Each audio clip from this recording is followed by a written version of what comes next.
Excellency, welcome back to Abu Dhabi. Welcome to ADIPEC. Always good to have you. Give us a quick brief about Egypt's net zero roadmap. Thank you, and I'm very also happy to be here back again to ADIPEC, especially this year now when we talk about the COP. So the theme now is decarbonization, as we know, and then we are all working together towards the net zero. During COP27 in Sharm el-Sheikh last year, actually, we were able to put for Egypt the decarbonization roadmap, and we started to work together with some of our partners, and we made a coalition of companies locally and part of our IOCs in order to do some pilot projects in order to prove the concept itself. And then with the roadmap that we have launched, we started really to implement some of these projects in order to realize the concept of the savings and of reducing emissions. And I think that this has worked well. Of course, this includes some investments and some costs, and therefore we started now to see to realize the net zero.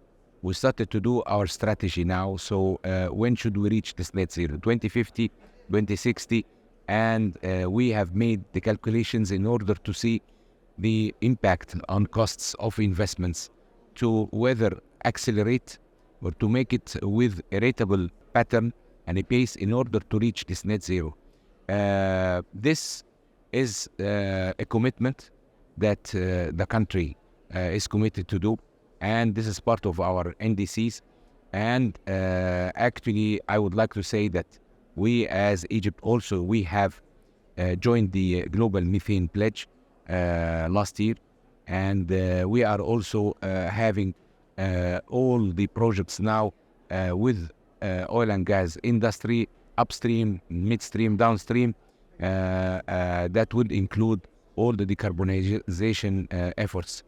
I think that during ADIPEC, over the last, yesterday, since the opening of the event, and expecting this to continue today and tomorrow, all the sessions and the panels and the roundtables are all focusing on the decarbonization. And I think that there is a good alignment.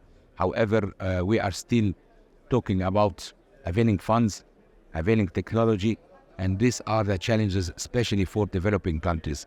How we would, especially in Africa, how we would talk about transition, energy, decarbonization, while we don't have access to electricity. In Africa, we don't have clean cooking.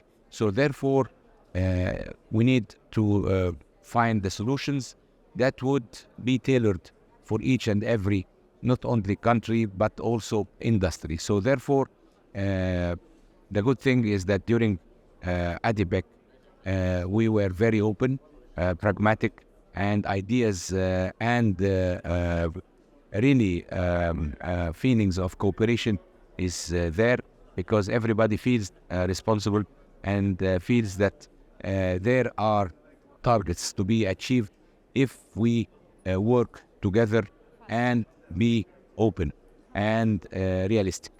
Your Excellency, tell me how difficult and challenging is balancing between the net zero targets and ambitions and the energy security nowadays?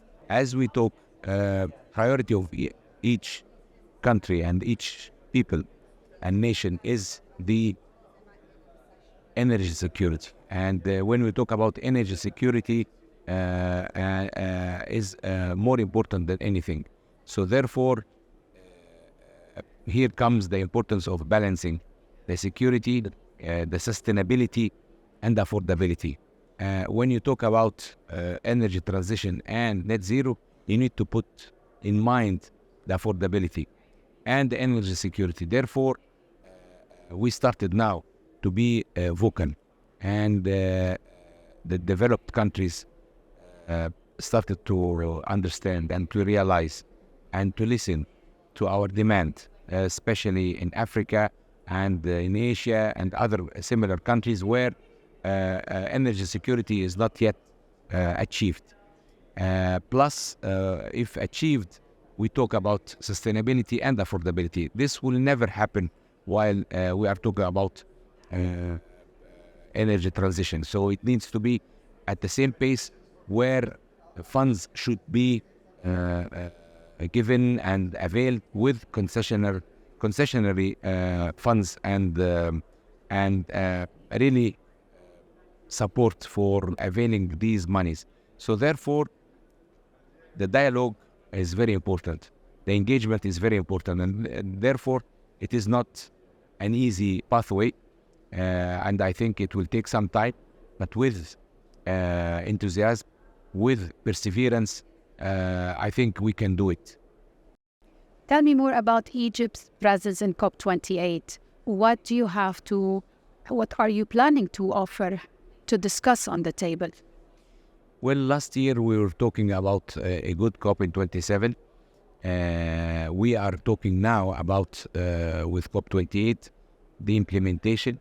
And I think we will be able to talk about some of our narratives. What did we do since last year? The pilot projects that we were talking about, how did it materialize? What are our plans? We have updated our energy strategy to include transition. We have also updated, or I would say issued, the green hydrogen or low carbon hydrogen strategy.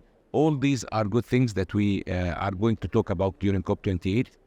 And of course, to make sure that it is, again, inclusive.